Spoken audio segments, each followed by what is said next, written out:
On behalf of Brian and myself, I'm honored to acknowledge that we are currently recording on the traditional land of the Anishinaabeg.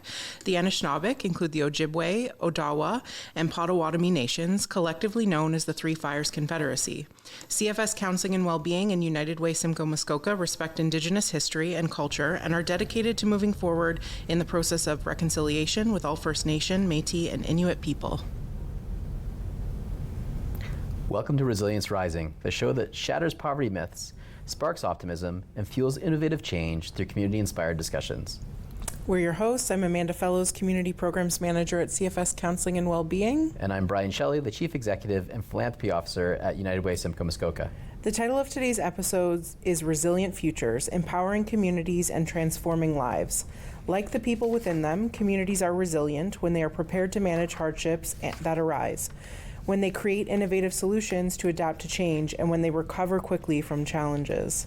As the World Health Organization says, when communities adopt empowerment processes, their people, especially those experiencing socio-economic disadvantages, gain increased control over their lives. The power of participation is a pathway to inclusion and equity for all. As we conclude Season 2 of Resilience Rising and our focus on the importance of an intersectional approach to addressing poverty, we are delighted to welcome today's guest, Mina Fayez-Begat, the General Manager of Social and Community Services Division of the County of Simcoe. Welcome, Mina. Thanks, Amanda. Thanks, Brian. Happy to be here. So, Mina, you're a get. This is a big deal that we have you here. We're really pleased that you made the time for us today. Thank you so much. We know that you're very busy, but certainly what you provide us with is that cross-county lens, right? This is a show that is exploring poverty across Simcoe County, and we know that the faces of poverty across the county are different. Some of the challenges in some of our different communities are different. I think commonality would be it's a pressing issue everywhere, and I think you provide an interesting lens as we look at that. So thank you so much for making your time today. We do appreciate it. Oh, you're welcome, and thanks for having me and giving me an opportunity to share a bit about some of the different things we're working on at the county that address poverty in different ways. So happy to be here. Awesome. What types of things, maybe for listeners or for viewers, what types of things or programming typically falls in your portfolio, Mina? So it's a broad portfolio, primarily 7 areas of service. So affordable housing is a mandated service that we deliver through a legislation through both provincial and federal governments. And we offer that service across all 16 member municipalities of the County of Simcoe, the entity, and then for the 2 separated cities, the City of Barrie and the City of Aurelia. The second one, children's services, similarly, again, another provincially mandated service that we deliver as the service manager through a legislation. Yeah. Ontario Works is the third one. That one primarily focuses on income support, but now has been shifting more towards shifting away from employment support and more into well-being and life stabilization work. And that one's really kind of an underpinning to a lot of the poverty work that we work on with clients directly.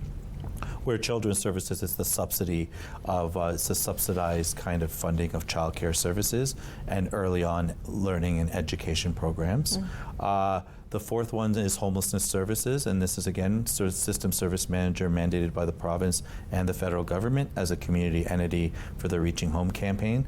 So they're again delivering emergency shelter services, outreach services, housing help support, wraparound support, and then assistance in finding and being placed into housing. The fifth one, I would say, is our local immigration partnership.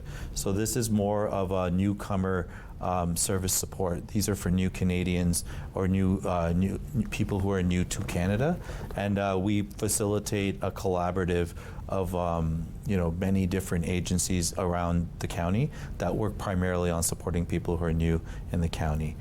Fourth one is data like tracking and policy development.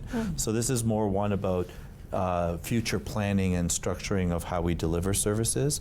So we are often facilitating data collection on behalf of many agencies and organizations, including our own service delivery.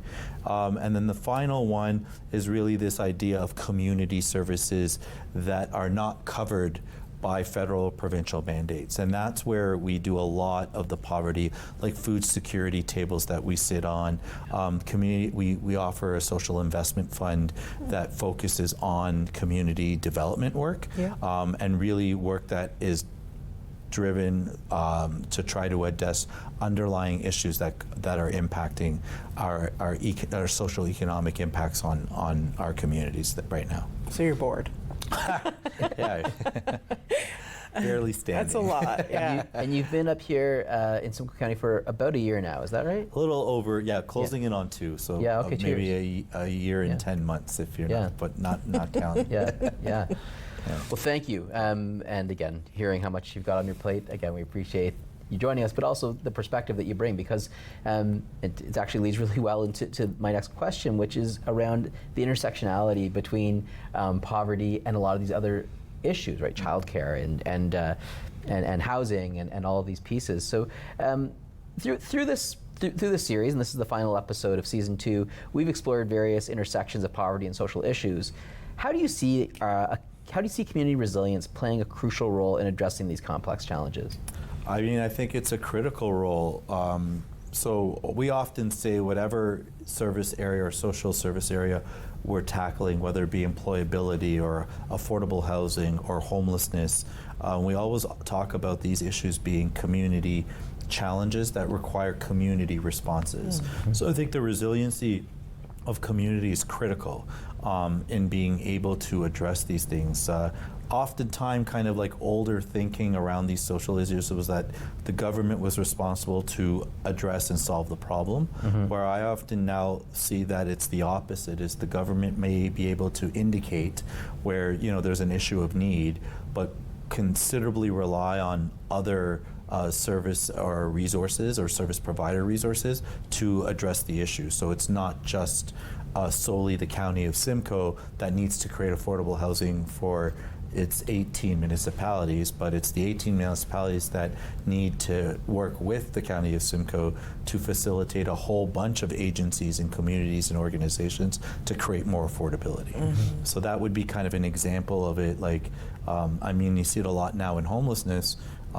Historically, homelessness wasn't a public government kind of responsibility. It was often on the shoulders of nonprofits and community agencies to deliver a charitable service. Now you find it's the exact opposite, where it's solely on the shoulders of usually local municipal governments to address homelessness, and kind of not engaging a lot of the sector to do so, and that's something we're trying to change here at the county.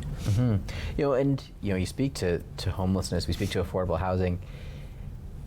Your career is much longer than the 2 years here in Simcoe County. You've worked for other municipalities. Have you ever experienced anything like what we're seeing today across Ontario? And I say that because what we're experiencing here in Simcoe County is not unique to Simcoe County. It is across the province. No, it's also across the country, and you can argue across most like Western kind of like countries and societies right now. And I think there's a few factors involved. Like, the only thing in my career that I can compare this to is when I was at the region of Waterloo, BlackBerry, one of the major like employers had just collapsed, and then 2 or 3 years later, you saw the economic kind of impact on that really reach all the way down into like seeing homeless numbers spike, affordability needs go through the roof, in a community that's growing. Post-pandemic, I think we're seeing the similar thing. We're now 3 or 4 years removed from the height of a pandemic, and now you're seeing the most vulnerable who are hardest hit, resulting in their the economic impact affecting them more severely. So I think homelessness homelessness has always been here and around. I think when you come out of a pandemic, and you see kind of the health impact on a vulnerable population, you're starting now to see the results of that becoming a more pronounced, vision or like observation of homelessness that you wouldn't often see. It was more hidden, and now it's probably not as hidden anymore. And then during the pandemic, even, it was hidden because there was the hotel voucher program, right? So even though there was a homeless population perhaps even on the rise during the pandemic, it wasn't as front facing because there was the hotel voucher program.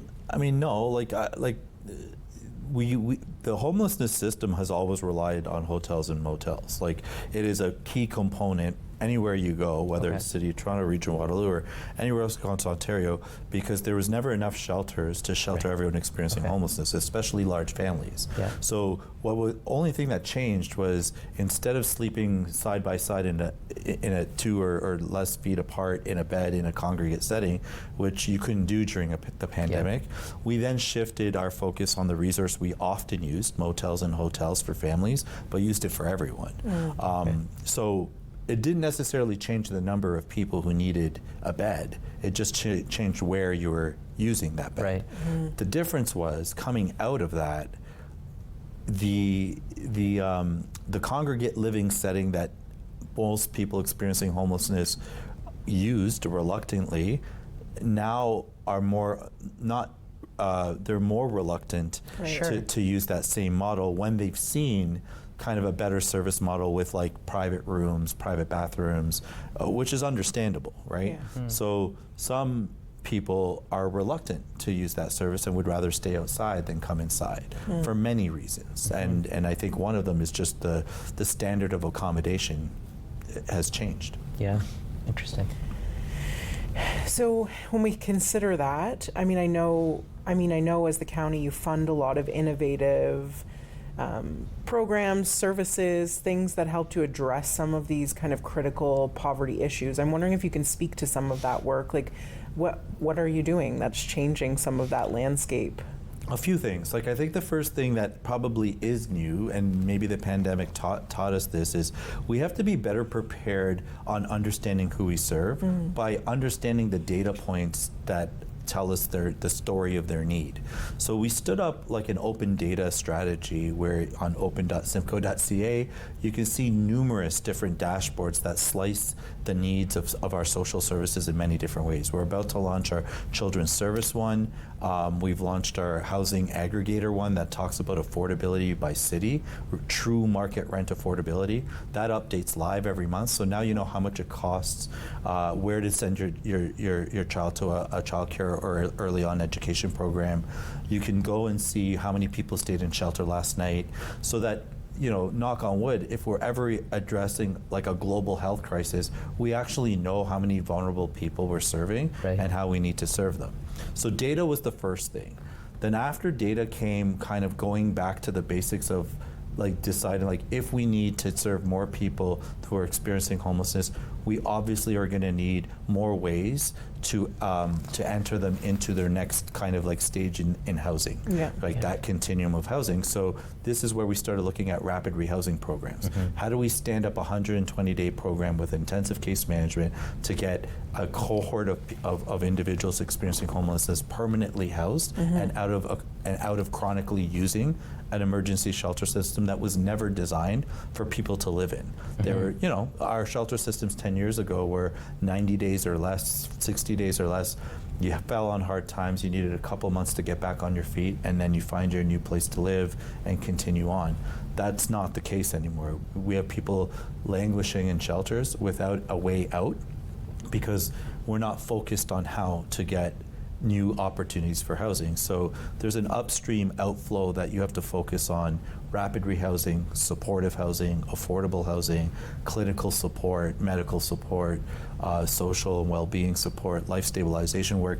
All of those things have to come together in a way that has a good exit strategy for someone who enters into homelessness. Yeah. It's interesting. I mean, it's very similar to the same conversation around food banks, right? Food banks were not meant to be sustained support. They were supposed to be, you know, this person is down on their luck. It's a one-time. It's supposed to be a point-in-time crisis support for someone's experiencing food insecurity.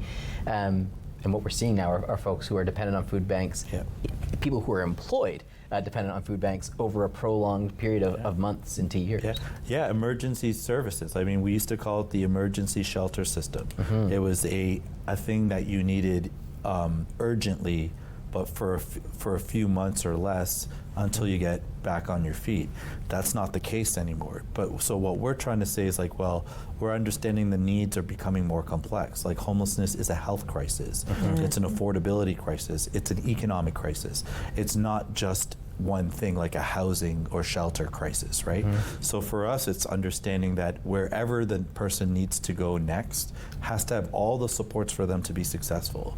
So this is where, you know, municipalities are thinking about this differently. As a service manager, you would draw your lines in the sand and say, well, that's a health service, or that's a police service. That's not us. Now we're saying, no, we need that health service and the police service and the employment service with us always. So even if that means you start to take on parts of the roles that others are responsible for, in order to open the door for more collaborations. And that's what we've been kind of tackling from an innovative way. So we're trying to get directly funded by Ontario Health and not just the Ministry of Housing. You know, like these are the kind of things we're doing so that we can become a more diversified service provider. Which is exciting to hear when you work in the sector and are like, so, I mean, biasly, I'm coming at this from a mental health perspective. But when I think about the fact that, you know, mental health is often at the one of the root causes of poverty, right? Substance use, other things, but mental health is, but there's not necessarily as much investment, or hasn't been historically, in the wraparound supports you're talking about. So there's excitement when you start to talk about how, like, yeah, we need affordable housing. I'm not negotiating that. We definitely need that. There's not enough inventory. At the same time, there needs to be as much emphasis on that wraparound support and everybody coming together collaboratively, to support that. Yeah, and it's just just being pragmatic, like someone who has not been able to live independently, like for a long period of time because they've been chronically, you know, trapped in a shelter system, you know, and then when you find them housing, how do you expect that person to go from never cooking a meal, never like working an oven, to then the next day having to do that all for themselves 3 times a day? Like, and so, you know, maybe there will be a small fire if they're not checked on every day, because they may not know that when you don't pour water on burning oil. Like, these are the kind of things that life stability, life skill building, wraparound supports are, you know, we used to never think about that because, again, the experience of homelessness was short.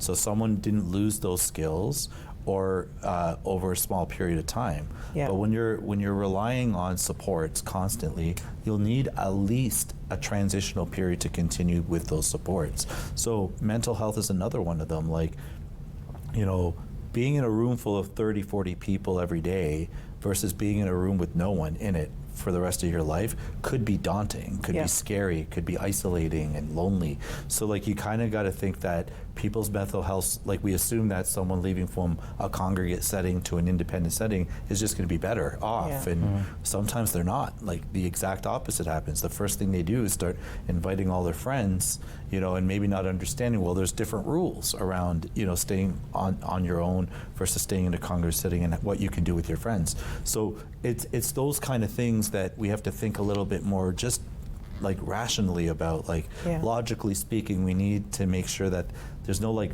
on-off switch to homelessness. Like, it is one of those things that you have to work with people over time. So the investment is in supportive housing. Like, I often say the solution right now, based on the complex level of needs each individual on average is requiring, you're going to need supportive housing. And that's something, you know, we used to always have this like, well, transitional housing isn't a good fit and whatever, but I think people need time to transition from one state to another, no matter what stage in life you're in. And I think rapid rehousing does that like much more intentionally, right? Than transitional housing does. I mean, we certainly see that like at rapid rehousing in Aurelia, our youth call workers, they're providing counseling on site, but it is much more, it's just intentional in a different way than Dave just hanging. You know. Maybe just again for our listeners at home or our viewers on TV, what is the difference between rapid rehousing and transitional housing? Thanks, Brad. I mean, like, I think it's a bit historic. Like, rapid rehousing is a notion of one goal: get permanent housing. And that goal is saying in a short period of time, you're committed to participate in a program that has intense case management. Every day, you're doing a set of activities to come to capture that goal of becoming permanently housed. And some of that work is learning about some of the life skills we were just talking about, but some of it's about just being, prepared, starting to work on your employment levels, starting to be able to manage your own money, manage your own food strategies, making sure that you have the basic skills to live. But all of it is just also just consistently looking for housing.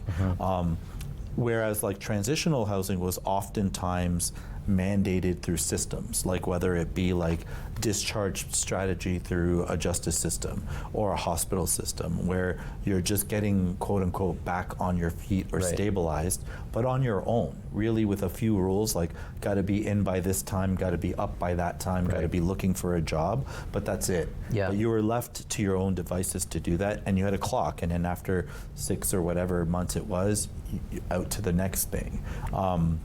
That worked when there was the next thing available readily, like when there was vacancy crises in affordable housing, and you could easily fill 50 units, every month because half the building was empty. But those days are over, right? So they think the rapid rehousing like creatively looks at ways to find housing that will stick and oftentimes match you to your needs.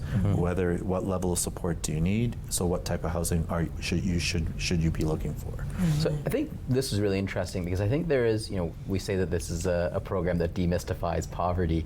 I think that I think that you have dropped something here that's really important for people to understand, because I think there is certainly a lot of folks in our community that think that our housing crisis is a matter of inventory solely, right? And that if we had more houses, we had more apartment units, we'd be solved. And while of course inventory is part of the issue, it isn't in and of itself the solution.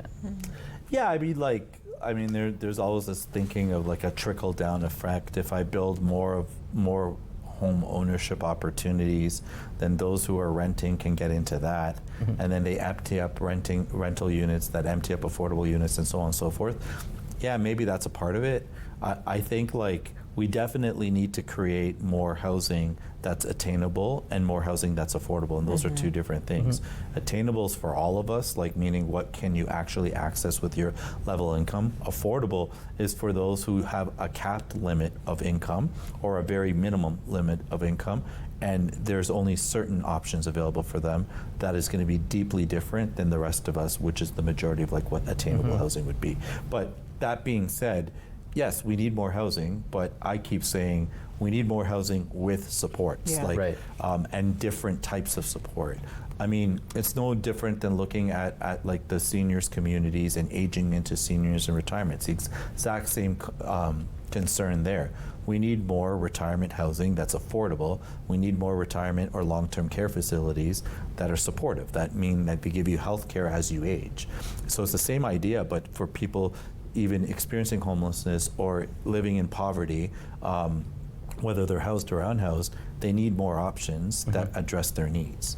And that means bricks and mortar options, like actual builds, but even if you build the buildings, like, I used to say this all the time when we were redeveloping community housing, you can have a big shiny building and move people all into it, but you're still gonna have the same social concerns if you're not supporting the other part of it, like the social part of social housing or the community part of community housing, right? Yeah.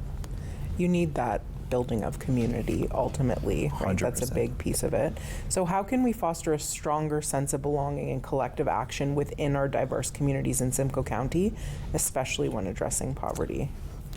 There's some purposeful things, and then there's some like ideological things we can do. Like, I think purposeful things is like we don't build one type of thing and label it. Like, that's what we did 30 years ago with community housing or public housing. Quote unquote projects. Yeah, the right? projects, and things like that, and putting them in distinct areas and isolating them. Like we need to create mixed income communities that have mixed purposes, both commercial and residential and community based, all in these campuses that are integrated into community. I think that's one thing. Yeah. The second, that will create belonging and welcoming. And if you do that, it's proven that more people as they move in take pride in their communities because of how well formulated they are. There's even data, sorry, and you'll correct me if I'm wrong, because this is much more your area of expertise than mine, but I think there's also evidence even that crime rates drop in mixed communities. Yeah, of course. I think like, you know, the St. Lawrence market in the 1970s in Toronto, they built a mixed income community like with a European style of concepts and wrapped it around a food market, and it's probably one of the safest places on earth for the last 40 years. I mean, so like I think it's easy to prove like that works. It's stable. Less people transition in and out because it's stable housing, and people want to stay in those communities. So yeah, I think you'll see overall less social issues. I think crime stats are one way to measure it, but I think more importantly is like look at how well people stay in those communities rather than leave them, and the surrounding neighborhoods. They're highly sought after, right? It's like so. Similarly, I think ideologically is the other way you have to address welcoming and belonging is understanding that the gap in society has changed so much that there is very few people who are not in need of some affordability or some sort of service or support. You mentioned food banks, like there's other things. Like, I mean, the average Canadian right now is struggling with their grocery bill. It's not a small minority that we're struggling with grocery bills. It's like the majority is. So I think the notion that this is a community issue, but it's also a social economic issue that's probably affecting the majority of people in Canada, right? Leaving just the very wealthy probably out of that group. So for me, I think like there's probably more understanding to people's needs now because we all feel it like a little bit, right? I think that's the other part of this is just like putting a human face and a personal experience to it. So we often, when we're building a building, everybody asks us that question. Well, it's going to be like much more dangerous and this and that. And we're saying, well, no, like we're building buildings that are open to the community with community hub spaces and, you know, commercial kitchens and opportunities for people to book space and have birthday parties and, you know, like things like that. So what you find, like in Aurelia, we opened it in April, our largest to date, 130 units with a huge community hub space. We opened a clinic there for healthcare services for both infants and individuals. 7 days or 5 days a week, 12 hours a day for unattached clients without family doctors. That's not just people living in that building. That clinic does not have one open session or spot because we all know right now it's really hard to find a family doctor, especially in Aurelia. Like there's wait lists. There's people who are very gainfully employed that have no income issues that cannot find a family doctor. So it just tells you, like sometimes when you're delivering a service or a need that's going to benefit the community as a whole and not just the individual for their rent, you know, you take a different approach saying this is good for everyone. You know, and then when you take an abandoned school or a decommissioned school and turn it into something else, I think the neighborhood's probably more welcome to that like community enhancement, right? I love that. What are some practical ways that our listeners or our viewers at home can contribute to building community resilience and driving change that we want, that they probably want to see in their neighborhoods? Oh, there's so many things, but I think the number one thing that pops to my mind is like something that we used to do 10 and 15 years ago, volunteer. Like there is not a long lineup of people who want to work in a shelter or want to work, you know, in a community housing building or something like that. But there's certainly a lot of volunteers that could work in a food bank or in a shelter or places like that. And I think our community needs to get more involved than it used to and start becoming a little bit more isolated. And you know, the second thing is like be very discerning with information. There's a lot of things out there that capture and you know paint people with broad strokes, especially those that are most vulnerable. And you know, I often hear some of the stories of why someone's experiencing homelessness, and it's nothing more different than, you know, I had a great job, injured myself, was prescribed painkillers, couldn't live without them because the pain was so harmful.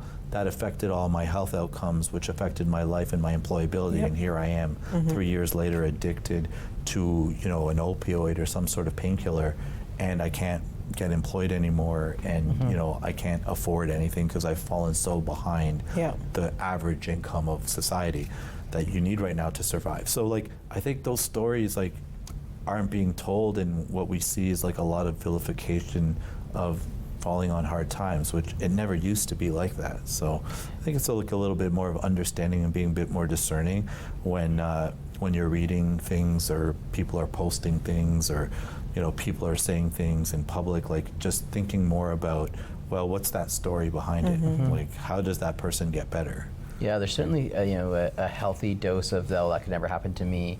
Yeah. I don't think there's a real understanding that there are folks living rough right now in our communities or living out of their cars that are employed. Like it can cascade that quickly. Yeah.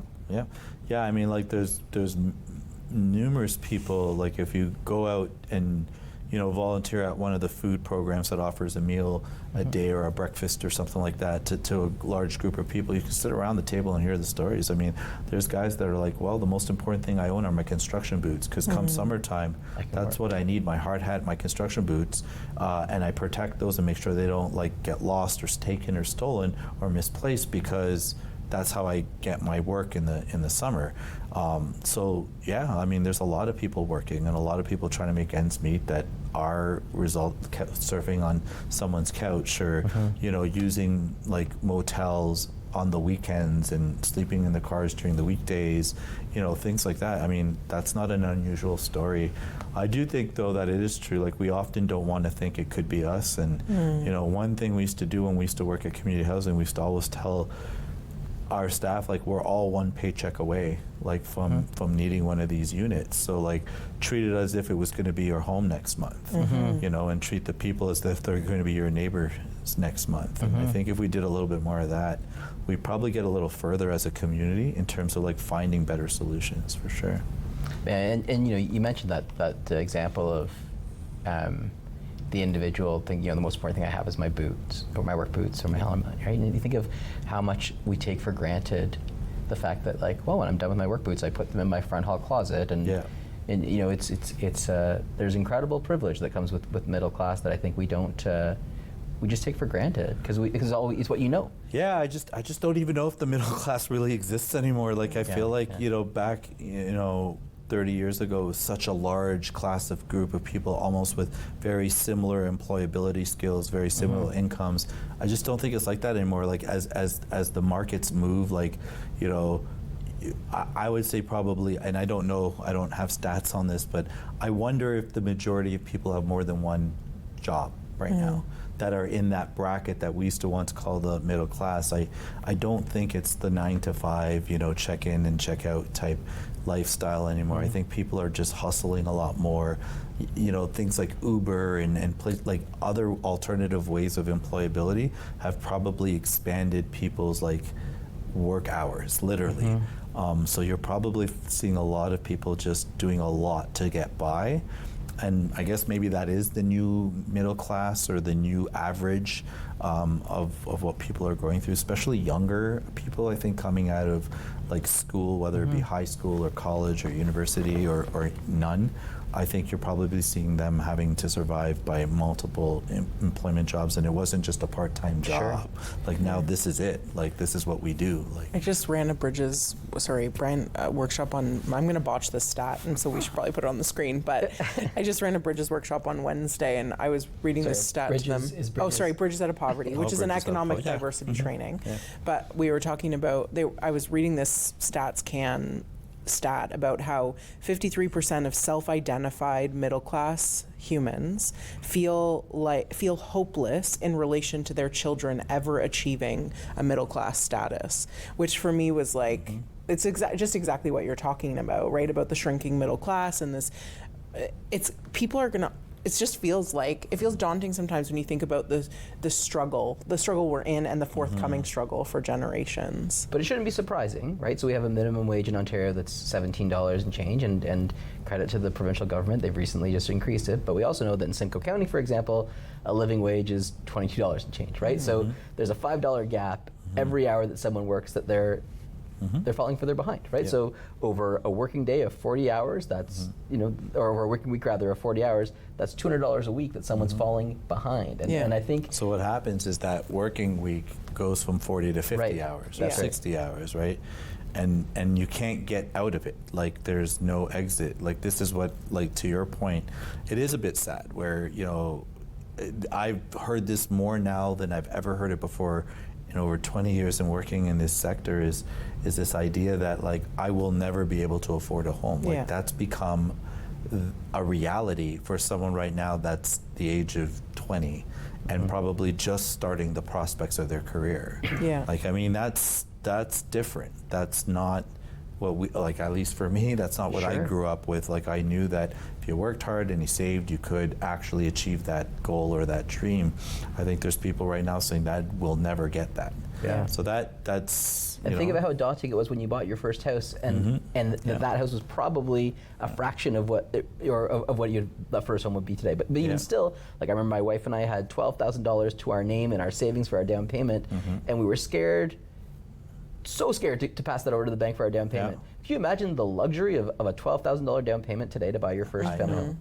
I know, like, I mean, I would just also think about, like, we were actually reluctant and scared, just like you were saying, and passed up on the opportunity to do it. Now it's like you can't even dream of that opportunity of making an offer on a home. Like, I mean, yeah, it's a bit sad and a bit concerning for sure. Although I do think, though, like, here's the optimistic part about this. Like, Thank you, because we need it.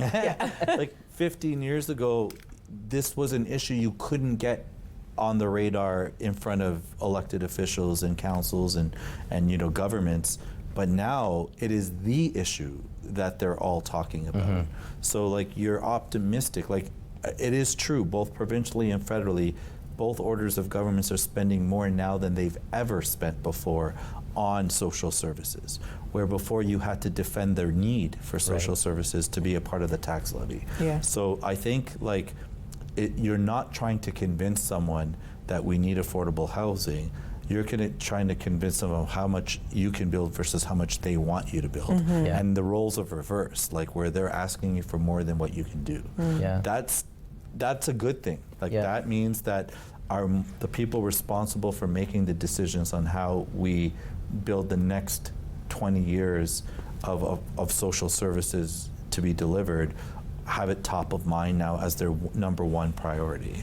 It was the same discussion like we did in transit 10 or 15 years ago, right? Where transit was the number one issue municipally.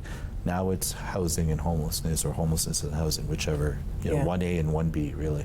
Well, that's hopeful. Yeah. Chuck, but transit's interesting.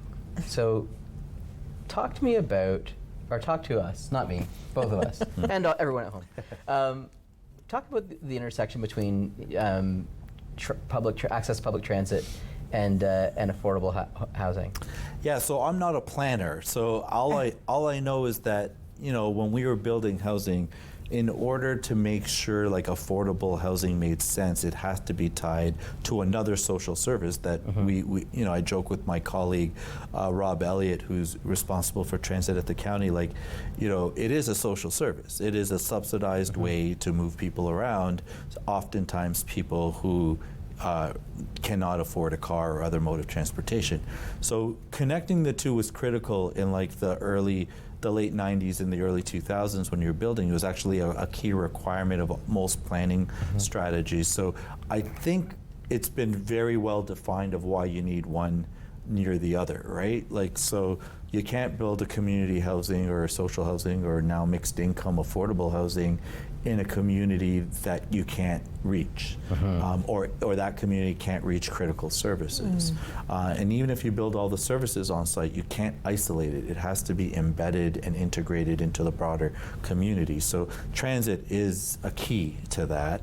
Yeah, and I think like while that's a commitment, it's almost a given now, right? Yeah, and so in communities like Barrie or Aurelia, you can see how that can happen. But then you look at communities like Tiny and Tay, right? And like that is a uniqueness to Simcoe County, in that there's a lot of people that live in really small communities. Yes. And the county has its linked program, and that's awesome at connecting these communities. But it's an interesting challenge that we experience here that is unique to Simcoe County. Absolutely, and I just think that's just one of the many indicators that regional services are going to be kind of needed more and more as the community grows. So I think I would predict in the next 5 years or so, you'd see more and more of the regional transit service systems connecting smaller towns to larger communities. But you'll see those smaller towns aren't so small anymore either. Yeah, right. So they're going to need that infrastructure, whether it be water treatment, utilities, sewer, like all the things you need to build and grow. You'll start to see regional programming that helps support those smaller towns kind of make the leap to the next stage of growth as populations grow. Like, we know the county's growing. Yeah. And we know it's growing quickly, and it's got a lot of newcomers here. Like, there's a lot of different ways it's growing.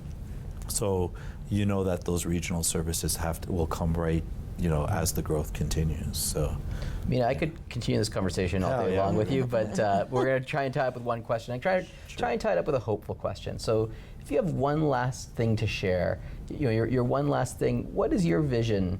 And this is about you as Mina, an individual person, not Mina, employee of the County of Simcoe. What's your vision for the County of Simcoe, or for communities across Simcoe County 10 years from now? What's your hope? I mean, my hope would be that it continues to be a place where everyone wants to be. Like, it's a beautiful community, literally, like hills and forests and lakes and beaches, and it is a beautiful place to live. So I hope in 10 years people are enchanted by like living here. And then, the other part of that is just living together. Like, I think as it becomes a more and more welcoming place for more and more people to come and live and prosper and thrive, like, you do it together. Like, I think we are living in such an isolated, like, social system of like social media and things like that, where you're very isolated. I hope that changes. Like, I hope that we become more community-based rather than more isolated and more individualistic in our needs, right? Hear, hear. Thank you. What a great way to wrap up season 2 of Resilience Rising. So we want to thank our special guest today, Mina Fayez-Begat, the General Manager of Social and Community Services Division at the County of Simcoe. Thank you for joining us today. Thanks for having me. That was fun. I also would like to thank, and I promise you there was no gotcha questions. No. Right? We're kind. That was good.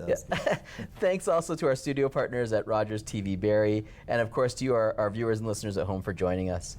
In addition to being available on Rogers TV, Resilience Rising is also available on our YouTube channels and wherever you access your favorite podcasts.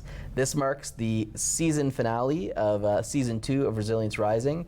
We made the move to Rogers, and so again, I do want to thank our hosts here at Rogers TV for hosting us in their beautiful studio, and we look forward to continuing this conversation in season 3, where we continue to delve further into the faces of poverty within our community, and also provide solutions or provide conversations that help lead us towards those solutions, because we do live in a caring community, and I really do believe that folks in our community do want what's best for their neighbors, and so we look forward to continuing that conversation. I'm looking forward to season 3. Awesome. So I'm Amanda Fellows of CFS Counseling and Wellbeing, with my co-host Brian Shelley from United Way Simcoe Muskoka, asking you to embrace innovative change to ensure our communities are great places to live for everyone. Thanks for tuning in. Thank you.